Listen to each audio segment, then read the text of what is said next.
حضرت موسیٰ علیہ السلام کی دو دعائیں۔ حضرت ابو علی دقاق رحمہ اللہ نے فرمایا کہ اپنی ہر چھوٹی بڑی حاجت و ضرورت کو صرف اللہ تعالیٰ کے سامنے پیش کرنا معرفت کی نشانیوں میں سے ہے۔ حضرت دقاق رحمہ اللہ نے اس جگہ حضرت موسیٰ علیہ السلام کی بڑی عمدہ مثال بیان فرمائی ہے، وہ یہ کہ حضرت موسیٰ علیہ السلام نے ایک دفعہ ایک بہت بڑی چیز کا اللہ تعالیٰ سے سوال کیا، وہ یہ کہ انہوں نے اللہ تعالیٰ سے عرض کیا کہ رب ارنی انظر الیک، اے اللہ مجھے اپنا دیدار کرا دیجئے کہ میں آپ کو دیکھوں۔ یہ بہت بڑا اور عظیم سوال تھا کہ اللہ کا دیدار ہو جائے، اس لیے کہ اس سے بڑی کوئی نعمت نہیں کہ کسی کو اللہ تعالیٰ کا دیدار نصیب ہو جائے۔ جیسا کہ حدیث مبارک میں ہے کہ جنت میں جب جنتیوں کو اللہ تعالیٰ کا دیدار ہوگا تو جنتیوں کو جنت کی ساری چیزیں اس کے سامنے حقیر نظر آئیں گی، اور اللہ تعالیٰ کے دیدار کی لذت ساری لذتوں پر بھاری ہوگی۔ غرض حضرت موسیٰ علیہ السلام نے ایک طرف اللہ تعالیٰ سے اتنی بڑی چیز کا سوال کیا، اور دوسری طرف ایک اور موقع پر دنیاوی معمولی حقیر چیزوں کے لیے اللہ ہی کی طرف رجوع کیا اور اپنی محتاجی ظاہر فرمائی۔ چنانچہ عرض کیا رب انی لما انزلت الی من خیر فقیر، اے میرے رب میں ان چیزوں کا محتاج ہوں جو آپ میری طرف یعنی کھانا وغیرہ نازل فرمائیں۔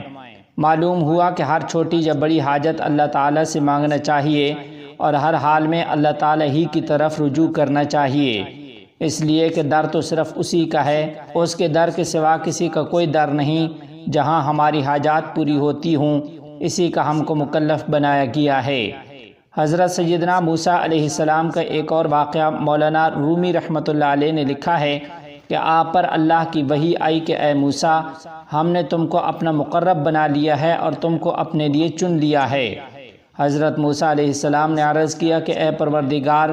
وہ کیا خصلت ہے جس کی بنا پر آپ اپنے بندوں کو اپنا برگزیدہ اور مقرب بنا لیتے ہیں؟ اللہ تعالیٰ کی جانب سے اس کا جواب ارشاد ہوا کہ مجھے اپنے بندے کی یہ بات اور ادا بہت پسند ہے کہ وہ مجھ سے وہ معاملہ کرے جو ایک چھوٹا بچہ اپنی ماں کے ساتھ اس وقت کرتا ہے جب اس کی ماں اس پر غصہ ہوتی ہے۔ اس وقت بچہ اپنی ماں کے ساتھ کیا معاملہ کرتا ہے اس کو سنیے۔ فرمایا کہ جب ماں بچہ کو تمانچہ مارتی ہے تو وہ ماں ہی کی طرف دوڑتا ہے اور اسی سے لپٹ کر چلاتا ہے، یعنی یہ بچہ اپنی ماں کے سوا کسی سے مدد بھی نہیں چاہتا اور اپنی ماں ہی کو تمام خیر و شر کا سرچشمہ خیال کرتا ہے۔ اللہ تعالیٰ نے فرمایا کہ اے موسیٰ یہ ہے وہ ادا جس کی وجہ سے میں بندے پر عنایت کرتا ہوں۔